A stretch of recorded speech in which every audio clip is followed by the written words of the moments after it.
അസ്സലാമു അലൈക്കും വറഹ്മത്തുള്ളാഹ്. ഹബീബരായ റസൂലുള്ളാഹി സ്വല്ലല്ലാഹു അലൈഹി വസല്ലമ തങ്ങളുടെ ജന്മദിനം കൊണ്ട് അനുഗ്രഹമാക്കപ്പെട്ട റബീഉൽ അവ്വൽ മാസം വന്നിരിക്കുകയാണ്. ഈ മാസം എത്തുമ്പോൾ സ്വാഭാവികമായും ചില ആളുകൾക്കൊക്കെ ഇങ്ങനെ സംശയങ്ങളാണ്. അവർ സംശയങ്ങൾ അലറിക്കൊണ്ടേയിരിക്കും.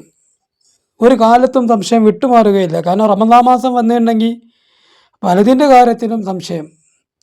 തറാവി നിസ്കരിക്കാൻ പാടുണ്ടോ, അത് 20 ഉണ്ടോ, ഇപ്പോൾ തറാവി തന്നെ ഉണ്ടോ എന്ന കാര്യത്തിൽ സംശയിച്ചുകൊണ്ടിരിക്കുക ചില ആളുകൾ. ആ ആളുകൾക്ക് തന്നെയാണ് മുത്തുനബി സല്ലല്ലാഹു അലൈഹി വസല്ലമ തങ്ങളുടെ ജന്മദിനത്തിൽ സന്തോഷിക്കാൻ പാടുണ്ടോ ഇല്ല എന്നുള്ള സംശയം പ്രകടിപ്പിക്കുന്നത്. മൗലൂദ് ചൊല്ലിയെന്ന് തെളിയിക്കപ്പെട്ടാൽ 1,00,000 രൂപ തരാമെന്നൊക്കെ കഴിഞ്ഞ വർഷങ്ങളിലൊക്കെ റബീഉൽ അവ്വൽ ആകുമ്പോൾ ഫ്ലക്സായി തൂങ്ങാറുണ്ടായിരുന്നു. കൊല്ലം എവിടെയെങ്കിലും ഉണ്ടോ എന്ന് റിപ്പോർട്ട് ചെയ്തിട്ടുണ്ടോ എന്ന് ഞാൻ അറിയില്ല. ആദ്യം എന്താണ് മൗലൂദ് എന്ന് പഠിക്കണം. എന്താ മൗലൂദ്? മഹാന്മാരെ കുറിച്ച് അവരുടെ മദ്ഹുകൾ ഗദ്യ-പദ്യ രൂപത്തിൽ അവതരിപ്പിക്കുന്നതിനെ, ഒന്നുകിൽ ഗദ്യമായിരിക്കും അല്ലെങ്കിൽ പദ്യമായിരിക്കും, ആ രൂപത്തിൽ അവതരിപ്പിക്കുന്നതാണ് മൗലൂദ് എന്ന് പറയുന്നത്. റസൂലുള്ളാഹി സ്വല്ലല്ലാഹു അലൈഹി വസല്ലമ തങ്ങളുടെ മദ്ഹ് നോക്കുമ്പോൾ വിശുദ്ധ ഖുർആനിൽ കാണാം, ഒരുപാട് സ്ഥലത്ത് റസൂലുള്ളാഹിൻ്റെ മദ്ഹ് തന്നെയാണ് അതിലുള്ളത്. പൂർവികരായ അമ്പിയാക്കന്മാരുടെ മദ്ഹുകൾ തന്നെയാണ് വിശുദ്ധ ഖുർആനിൽ ധാരാളം. മാത്രമല്ല ഹബീബരായ റസൂലുള്ളാഹി സ്വല്ലല്ലാഹു അലൈഹി വസല്ലമ തങ്ങളുടെ ഹയാത്ത് കാലത്ത് തന്നെ ബഹുമാനപ്പെട്ട കഅബ് റളിയല്ലാഹു അൻഹും അതുപോലെ ഹസ്സാൻ ബിൻ സാബിത്ത് റളിയല്ലാഹു അൻഹുവിനെ പോലുള്ള ആളുകൾക്ക് റസൂലുള്ളാഹി സ്വല്ലല്ലാഹു അലൈഹി വസല്ലമ തങ്ങളുടെ മദ്ഹ് പാടാൻ വേണ്ടി പള്ളിയിൽ മിമ്പർ, ഒരു സ്റ്റേജ് തന്നെ ഒരുക്കി കൊടുക്കിയിരുന്നു. ആ സ്റ്റേജിൽ കയറിയിട്ട് അവരിങ്ങനെ പാടും റസൂലുള്ളാഹി സ്വല്ലല്ലാഹു അലൈഹി വസല്ലമ തങ്ങളുടെ മദ്ഹ്. ഒരുപാട് സംഭവങ്ങൾ. അമുസ്ലിങ്ങളായ ആളുകൾ പോലും റസൂലുള്ളാഹ് എന്ന് ആവർത്തിക്ക് പറയുന്നത് കേൾക്കുമ്പോൾ ആനന്ദം കണ്ടിരുന്ന ആളുകളായിരുന്നു അക്കാലത്തെ സഹാബത്ത്. ബഹുമാനപ്പെട്ട ഉസ്മാൻ റളിയല്ലാഹു അൻഹുവിൻ്റെ ചരിത്രം എടുത്തു നോക്കുമ്പോൾ ചരിത്രത്തിൽ കാണാൻ കഴിയും, മുസ്ലിം അല്ലാത്തൊരു മനുഷ്യൻ വന്നുകൊണ്ട് അല്പം പൈസ കടം ചോദിച്ച സമയത്ത് നിന്നോട് ആരാ ചോദിക്കാൻ വേണ്ടി പറഞ്ഞത് പറഞ്ഞപ്പോൾ മുഹമ്മദ് പറഞ്ഞിരിക്കുന്നു എന്ന് പറഞ്ഞു. ആര് പറഞ്ഞു ചോദിച്ചു? വീണ്ടും മുഹമ്മദ് പറഞ്ഞു.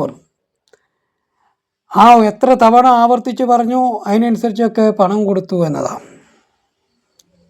ഇസ്ലാമിൻ്റെ ചരിത്രം. അങ്ങനെയാണ്. ഹബീബരായ റസൂലുള്ളാഹി സ്വല്ലല്ലാഹു അലൈഹി വസല്ലമ തങ്ങളെക്കുറിച്ച് മദ്ഹ് പറയാൻ വേണ്ടിയിട്ട് എത്രയും പൈസ ചിലവാക്കുമായിരുന്നു എന്നാണ്. എനിക്കൊരു ഉഹുദ് പർവ്വതത്തോളം ധനമുണ്ടായിരുന്നുവെങ്കിൽ അതൊക്കെ ഞാൻ ഹബീബരായ റസൂലുള്ളാഹി സ്വല്ലല്ലാഹു അലൈഹി വസല്ലമ തങ്ങളുടെ മദ്ഹ് പറയാൻ വേണ്ടി ചിലവാക്കുമായിരുന്നു എന്ന് ബഹുമാനപ്പെട്ട ഹസൻ ബസ്രി റളിയല്ലാഹു തആല അൻഹുവിനെ പോലുള്ള ആളുകൾ പറഞ്ഞിട്ടുണ്ടായിരുന്നു. ചരിത്രത്തിൽ നോക്കിയാൽ കിട്ടും. മഹത്തുക്കളായ ആളുകളൊക്കെ പറഞ്ഞിട്ടുണ്ട്. സഹാബത്തുൽ കിറാം റളിയല്ലാഹു തആല അൻഹും ഹബീബായ റസൂലുള്ളാഹി സ്വല്ലല്ലാഹു അലൈഹി വസല്ലമ തങ്ങളുടെ മദ്ഹ് പറഞ്ഞിട്ടില്ലേ? ധാരാളം പറഞ്ഞിട്ടുണ്ട്. ഇതൊക്കെ തെളിവ് തന്നെ. ഇനി തിങ്കളാഴ്ച ദിവസയുടെ മഹാത്മ്യം പറയുന്നിടത്ത് തന്നെ ആ ദിവസം ഉലിദ മാ ഫീഹി, ഞാനന്ന് ജനിക്കപ്പെട്ടിട്ടുണ്ട് എന്ന് പറഞ്ഞിട്ടുണ്ട് തിങ്കളാഴ്ചയുടെ പവിത്രതായിട്ട്. ഹബീബരായ റസൂലുള്ളാഹി സ്വല്ലല്ലാഹു അലൈഹി വസല്ലമ തങ്ങൾ റബീഉൽ അവ്വൽ 12-നാണ് ജനിച്ചത് എന്നും അന്നേ ദിവസം തന്നെയാണ് വഫാത്തായത് എന്നും പൂർവികരായ ചരിത്രകാരന്മാർ എഴുതി വെച്ചിട്ടുണ്ട്. നമുക്കത് തെളിവാണ്. ആ ദിവസം തന്നെയാണ് റസൂലുള്ളാഹി സ്വല്ലല്ലാഹു അലൈഹി വസല്ലം ജനിച്ചത്. റസൂലുള്ളാഹി സ്വല്ലല്ലാഹു അലൈഹി വസല്ലമ തങ്ങളുടെ മദ്ഹ് പറഞ്ഞു എന്നതുകൊണ്ട് ഒരാളും കാഫിറോ മുശ്രിക്കോ വിദഗ്ധൊന്നും ആവില്ല. എത്രയും പറയാൻ പറ്റുന്നിടത്തോളം നമുക്ക് പറയാവുന്നതാണത്. ഇന്ന് നിഷേധിക്കുന്ന ആളുകൾ, ആ നിഷേധിക്കുന്ന ആളുകൾ തന്നെ ബല്യാപ്പമാർ പഴയ കാലത്ത് റസൂലുള്ളാഹി സ്വല്ലല്ലാഹു അലൈഹി വസല്ലമ തങ്ങളുടെ ജന്മദിനമാകുന്ന റബീഉൽ അവ്വലിൽ ആഘോഷിച്ചവരാണ്. 1951കളിൽ വഹാബി നേതാക്കന്മാർ തന്നെ ആഘോഷിച്ചതായി അവരുടെ തന്നെ അൽ മുർഷിദിൽ നോക്കിയാൽ കിട്ടും. ആ കാലഘട്ടത്തിലെ നബിദിന ആഘോഷത്തിൻ്റെ ഭാഗമായി വഹാബി പ്രസ്ഥാനത്തിൻ്റെ Kerala Nadvathul Mujahideen general secretary AK Abdul Latheef Maulavi ആ കാലത്ത് റേഡിയോയിലൂടെ പ്രസംഗം നടത്തിയിരുന്നു. അത് പിന്നീട് അൽമനാറിൽ പ്രസിദ്ധീകരിക്കുകയും ചെയ്തിട്ടുണ്ട് വഹാബികൾ. അന്നൊന്നും കാണാത്ത ഷിർക്ക് ഇപ്പോൾ നബിദിനത്തിൽ കണ്ടുകൊണ്ടിരിക്കുകയാണ് ചില വഹാബികൾ. അവരതിലിങ്ങനെ നിരീക്ഷണം ചെയ്തുകൊണ്ടിരിക്കുക. നബിദിനത്തിൽ എത്രത്തോളം ഷിർക്കുണ്ട്, ബിദഅത്തുണ്ട് എന്ന് ഗവേഷണം ചെയ്തുകൊണ്ടിരിക്കുകയാണ് ചില കുട്ടി മുജാഹിദുകൾ. എങ്കിൽ ഇവരുടെ മൂത്ത മുജാഹിദ് ഇ.കെ. മൗലവി എന്ന് പറയുന്ന മനുഷ്യൻ, അദ്ദേഹത്തിൻ്റെ അൽ ഇർഷാദ് എന്ന് പറഞ്ഞ പുസ്തകത്തിൽ പറയുന്നത് റബീഉൽ അവ്വൽ ആരംഭം മുതൽ റസൂൽ സല്ലല്ലാഹു അലൈഹി വസല്ലമ തങ്ങളുടെ മൗലൂദ് കൊണ്ടാടുക എന്ന സമ്പ്രദായം മശ്രിഖ് മുതൽ മഗ്രിബ് വരെ നടന്നു വരുന്ന ഒന്നാണല്ലോ. മുസ്ലിങ്ങൾ താമസിച്ചു വരുന്ന ഏതെങ്കിലും ഒരു രാജ്യത്ത് ഈ ആചാരം ഇല്ലെന്ന് പറയാൻ സാധിക്കയില്ല എന്ന് അദ്ദേഹം പച്ചയ്ക്ക് എഴുതിയിട്ടുണ്ട്. പഴയകാലത്ത് അങ്ങനെയാണ് അവരുടെ വിശ്വാസമുള്ളത്. അഥവാ ഈ ലോകത്ത് ഏതൊക്കെ രാജ്യത്തിൽ മുസ്ലിങ്ങൾ താമസിക്കുന്നുണ്ടോ അവിടെയൊക്കെയും നബിദിനം ആചാരമായി നടന്നു വരുന്നുണ്ട് എന്നാണ് പറഞ്ഞതിൻ്റെ താല്പര്യം. അൽ മുർഷിദിൽ അദ്ദേഹം വീണ്ടും എഴുതിയിട്ടുണ്ട്. ഇ.കെ. മൗലവിയെ പറ്റിയാണ് പറയുന്നത്. ഇ.കെ. മൗലവി എന്ന് പറയുന്ന വഹാബി പ്രസ്ഥാനത്തിൻ്റെ പഴയകാല നേതാവിൻ്റെ വരികളെ സംബന്ധിച്ചാണ് പറയുന്നത്. കുട്ടി മുജാഹിദുകൾക്ക് ഇത് അറിയോ ഇല്ലെന്ന് എനിക്കറിയില്ല. അവരുടെ പഴയകാലത്തെ നിലപാട് അൽ മുർഷിദിൽ അദ്ദേഹം വീണ്ടും എഴുതിയിട്ടുണ്ട്. നബി സല്ലല്ലാഹു അലൈഹി വസല്ലമ തങ്ങൾ ലോകത്തിന് ചെയ്തു കൊടുത്തിട്ടുള്ള അനുഗ്രഹങ്ങൾ എന്തൊക്കെയാണെന്ന് നാം ലോകത്തെ അറിയിച്ചു കൊടുക്കണം. അതാണ് നമ്മുടെ ചുമതല. എന്നാൽ കുറച്ചു കാലം മുമ്പ് വരെ ആ മഹാത്മാവിൻ്റെ മഹത്വത്തെ അറിയുവാനും പഠിക്കുവാനുമുള്ള യാതൊരു മാർഗവും മലയാളത്തിൽ ഉണ്ടായിരുന്നില്ല. റബീഉൽ അവ്വൽ മാസം വരുമ്പോൾ മൗലൂദ് ഭംഗിയായി കഴിക്കുന്ന സമ്പ്രദായം നമ്മുടെ ഇടയിൽ ഉണ്ടായിരുന്നുവെങ്കിലും അത് അറബി ഭാഷയിലായിരുന്നത് കൊണ്ട് പറയത്തക്ക ഫലമൊന്നും ഉണ്ടായിരുന്നില്ല. എന്നാൽ ഇടക്കാലത്ത് ചില സ്ഥലങ്ങളിൽ അർത്ഥം പറഞ്ഞുകൊണ്ട് മൗലീദ് ഓതാൻ തുടങ്ങിയിട്ടുണ്ട്. അധിക സ്ഥലങ്ങളിലും പൊതുയോഗങ്ങൾ കൂടി നബി സല്ലല്ലാഹു അലൈഹി വസല്ലമ തങ്ങളുടെ മഹാത്മ്യത്തെക്കുറിച്ച് പ്രസംഗങ്ങൾ നടത്തി വരുന്നുണ്ട്. ഇതെല്ലാം ഏറെക്കുറെ സന്തോഷകരം തന്നെയാണ്. റബീഉൽ അവ്വൽ മാസം വരുമ്പോൾ മൗലൂദ് ഓതുകയും അവിടെ എല്ലാവരും കൂടി ഒരുമിച്ച് ചേർത്തിട്ട് ഹബീബരായ റസൂലുള്ളാഹി സ്വല്ലല്ലാഹു അലൈഹി വസല്ലമ തങ്ങളുടെ പോരിശകൾ പറയുകയും അവിടുത്തെ മഹാത്മ്യങ്ങൾ വിശദീകരിക്കുകയും ചെയ്യുന്നത് വലിയ സന്തോഷമാണ് എന്ന് ആരെഴുതി? മുജാഹിദ് പ്രസ്ഥാനത്തിൻ്റെ പഴയകാല നേതാവ് ഇ.കെ. മൗലവി അദ്ദേഹത്തിൻ്റെ അൽ മുർഷിദിൽ എഴുതിയിട്ടുണ്ട്.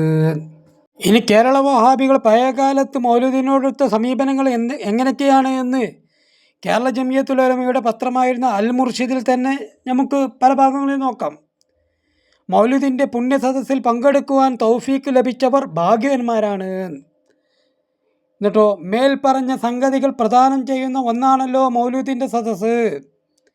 ഈ കാര്യങ്ങൾ സാധിക്കുന്ന ഒരു സദസ്സ് ഒരു പുണ്യ സദസ്സ് തന്നെയാണ്. ഈ സദസ്സിൽ മൗലിദിൽ, അതായത് ബ്രാക്കറ്റിലിട്ടിട്ട് മൗലിദിൻ്റെ സദസ്സിൽ ദീനിയായ സ്വഹീഹായ ദീൻ അറിയുന്ന ആലിമീങ്ങൾ ധാരാളം കൂടിയിരിക്കണം. മുസ്ലിങ്ങളിൽ ദീനിയായ ചൈതന്യം അങ്കുരിപ്പിക്കണം എന്ന് പറഞ്ഞാൽ ഒരുപാട് ആലിമീങ്ങൾ ഒരുമിച്ച് ചേർന്നിട്ട് ഹബീബരായ റസൂലുള്ളാഹി സ്വല്ലല്ലാഹു അലൈഹി വസല്ലമ തങ്ങളുടെ മഹാത്മ്യങ്ങളും ഇസ്ലാമിൻ്റെ പരിശുദ്ധതയും പുറത്തേക്ക് പ്രൗഢഗംഭീരമായി അത് കാണിച്ചു കൊണ്ടിരിക്കണമെന്ന് എഴുതി വഹാബികൾ പഴയകാലത്ത് അൽ മുർഷിദ് എടുത്തു നോക്കുക. യൂത്ത് മുജാഹിദിനെ അറിയില്ലെങ്കിലും മൂത്ത മുജാഹിദിലേക്ക് ചിലപ്പോൾ അത് അറിയാൻ സാധ്യതയുണ്ട്. അന്നവരുടെ നിലപാടുകൾ അങ്ങനെയാണ്. ഇനി മുജാഹിദുകൾ തന്നെ കെ.എം. മൗലവി എന്ന് പറയുന്ന ആൾ പറഞ്ഞു നമുക്ക് നോക്കാം. അദ്ദേഹം അൽ മുർഷിദിൽ പറഞ്ഞിട്ടുണ്ടല്ലോ, ഒന്ന് വായിച്ചു നോക്കി. അതിനാൽ കുറേ വിഷയങ്ങൾ ഇങ്ങനെ പറഞ്ഞിട്ട്, അതായത് മൗലൂദിൻ്റെ പ്രത്യേകതകളും റബീഉൽ അവ്വൽ മാസത്തിൻ്റെ ഫളായിലുകളും പറഞ്ഞിട്ട് പിന്നെ അദ്ദേഹം പറയുകയാണ്, അതിനാൽ മുഹമ്മദ് നബിയെ അള്ളാഹു പൂജാതനാക്കി ലോകത്തെ അനുഗ്രഹിച്ചിട്ടുള്ള ഈ മാസത്തിൽ നബിയുടെ ദഅവത്ത് ബ്രാക്കറ്റിൽ സന്ദേശം പ്രചരിപ്പിക്കുക വഴിയായി നാം എല്ലാവരും അള്ളാഹു താലാക്ക് ശുക്ർ ചെയ്യണം. അതിനായി ദേശങ്ങൾ തോറും മൗലൂദ് യോഗങ്ങൾ കൂടി അതിൽ നാനാജാതി മതസ്ഥരെയും പങ്കെടുപ്പിച്ചു അവർക്കെല്ലാം നബിയുടെ ദഅവത്ത് അഥവാ തബ്ലീഗ് ചെയ്യുക എന്ന കടമയെ നാം നിർവഹിക്കുകയും ഈ സുദിനത്തിലും റമദാൻ മാസത്തിലും എല്ലാ ദേശത്തും തബ്ലീഗ് ഫണ്ട് ശേഖരിക്കുകയും ചെയ്യണമെന്ന്. ആരാ പറഞ്ഞത്? കെ.എം. മൗലവി. നേരത്തെ പറഞ്ഞത് ഇ.കെ. മൗലവി. ഏതാ പുസ്തകം? അൽ മുർഷിദ്. മനസ്സിലാക്കുന്നുണ്ടോ? ഇതാണ് പഴയ കാലത്ത് ഇന്നത്തെ മൗലൂദ് നിഷേധികളുടെ, നബിദിന നിഷേധികളുടെ പഴയ കാലത്തെ നേതാക്കന്മാരുടെ നിലപാടുകൾ. പിന്നെ അവർക്ക് എപ്പോഴാണ് ഇത് മാറാൻ തുടങ്ങിയത്? അവർക്കെന്നു മുതലാണ് ഇത് മാറാൻ തുടങ്ങിയത്? എത്രയോ വർഷങ്ങൾക്ക് മുമ്പ് വഹാബി നേതാവായിരുന്ന KM മൗലവിയും MCC അബ്ദുറഹ്മാൻ മൗലവിയും ഈ തുടങ്ങിയ നേതാക്കന്മാരൊക്കെയും പത്രാധിപരായി തിരൂരങ്ങാടിൽ നിന്ന് പ്രസിദ്ധീകരിച്ചിരുന്ന അൽ മുർഷിദ് എന്ന് പറയുന്ന അവരുടെ മാസികയിൽ ഹബീബരായ റസൂലുള്ളാഹി സ്വല്ലല്ലാഹു അലൈഹി വസല്ലം തങ്ങളുടെ മീലാദുൻ നബി എന്ന ഒരു നീണ്ട ലേഖനം തന്നെ പല മൗലവിമാരുടെ വകയും ഉണ്ടായിട്ടുണ്ട്. പഴയകാലത്തെ വഹാബികൾ ആ നിലപാട് സ്വീകരിച്ചവരായിരുന്നു. പിന്നെ എപ്പോഴാണ് ഇത് വിദേഹത്തിലേക്ക് പോയത്? മുജാഹിദുകൾക്ക് എവിടെയാണ് ഗവേഷണത്തിൽ പാളിച്ച സംഭവിച്ചിരിക്കുന്നത്?